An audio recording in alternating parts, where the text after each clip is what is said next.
ब्रह्ममुरारिसुरार्चितलिङ्गं निर्मलभासितशोभितलिङ्गम्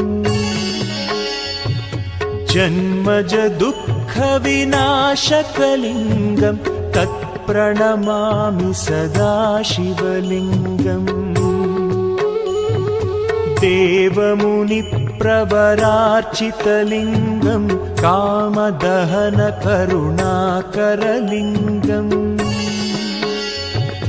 रावणदर्पविनाशकलिङ्गं तत्प्रणमामि सदा ब्रह्ममुरारिसुरार्चितलिङ्गं निर्मलभासितशोभितलिङ्गम् जन्मज दुःखविनाशकलिङ्गं तत्प्रणमामि सदा शिवलिङ्गम्।